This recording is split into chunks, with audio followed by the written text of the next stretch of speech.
Hey there, YouTube. This is April. I am still in Sanford.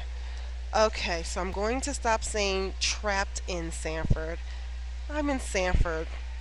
Okay, so my uncle was having a hissy fit over my bicycle being in the garage.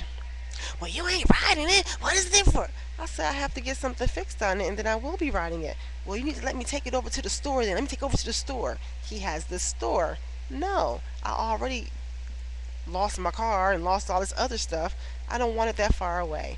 I take it across the street to someone's house that I had just met, asked her if I could leave it in the garage because my uncle's having a hissy fit.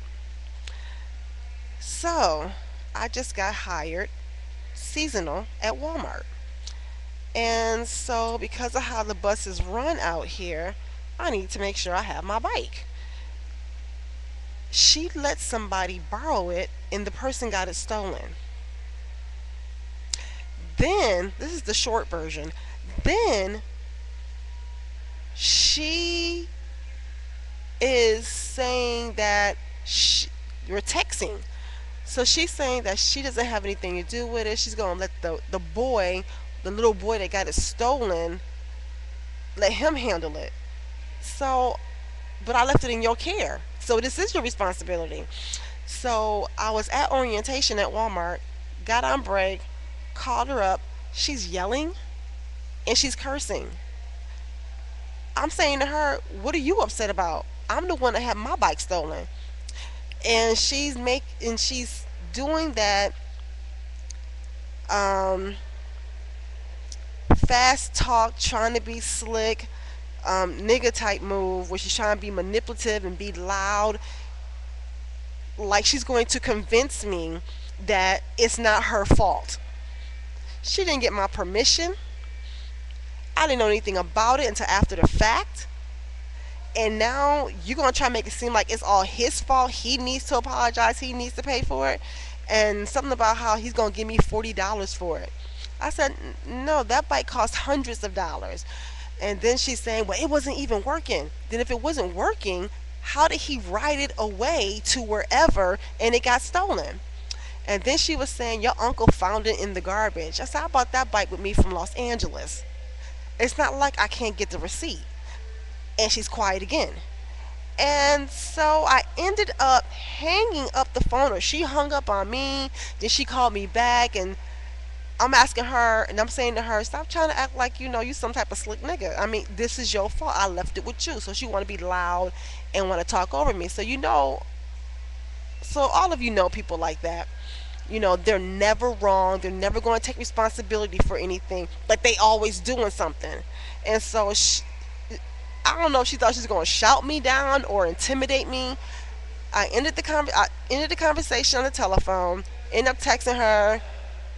You had to take it this way because you want to have a panic attack and overreact and act like you got something stolen.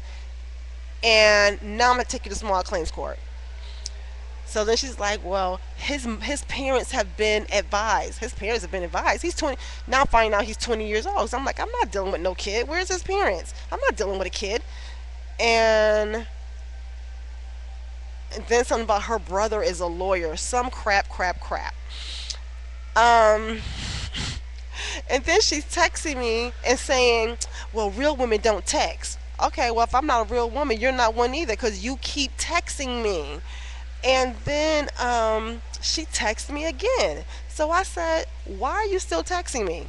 Why are you still texting me? Then she said she was talking to her mother-in-law, her sister, her cousin, her brother, and they all said I was being petty.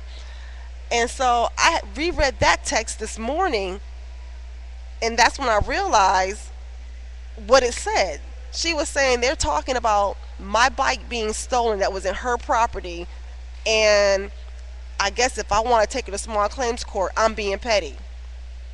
Okay, so you and those dummies can sit over there being stupid together, staying stupid together all you want. And then she texts me again. And she was saying something about, you over there with them people bringing trouble to their house. I said, bringing trouble to their house. Talking about my aunt and uncle who I'm staying with. And this is typical of people who are manipulative, ignorant, stupid. She is bouncing off the walls all over the place because she's trying to find something, hoping something is going to stick, and nothing's sticking because it's all lies and all made up. All she had to say was, "Girl, yeah, I apologize. I was completely wrong. Look, I'm gonna work on this. It got to be someplace I can get you another bicycle." And so anyway, so she texts me again. And then she texts me saying that she's with her family and friends, and her man is getting ready to cook for her. She's busy because she doesn't keep bad company. I did tell y'all she a hoe and she gets with men so that she can have a man around to help her pay her bills, right? Did I tell y'all that? Okay. So I hit her back again. Man, you keep texting me. You must be shook. Go eat. And then finally she stopped texting me. So I called my boy from New York City who I went to college with, and he was like, "Yo, oh, I would have went bananas on her. What?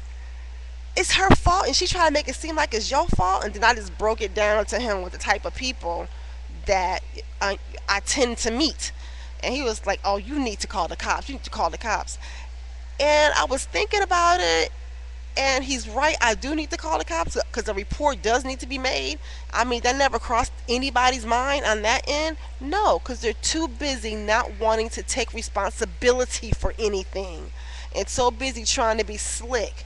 At one point, we were on the phone. She was saying, "I got a car, I got a house, I got a job, I got things to do." Da-da-da-da-da. Okay, if you have all that going on, then how do you have time to be on the phone being loud, ghetto, cursing, ghetto, as somebody who doesn't curse, ghetto, not wanting to take responsibility or apologize? So then she's saying, "I told you he gonna apologize to you. I told you he gonna handle it." So she has not apologized. She has not made any type of resolutions, come up with any solutions, nothing. She wants to take herself completely out. So I just happened to be downtown Sanford, saw a cop. I told him, we discussed it for a few seconds, and he was like, "Oh yeah, go ahead, go do a police report, then take her to small claims court." So now I'm looking for a paralegal because I want to make sure I do the paperwork exactly right and just handle it. Because do you ever get sick and tired of people, of having people think they can just play you? Like, I guess, you have a spirit or aura about you where you come off as soft or weak or scary or something along those lines, or they just think so highly of themselves. They think that they can just get away with anything and everything, or they're just such liars. This is just what they do automatically because the way she responded, this is just her. She's just messy. But anyway, I'm at 8 minutes and 39, 40 seconds and counting. I'm going to end right here. I'll talk to you later. Peace.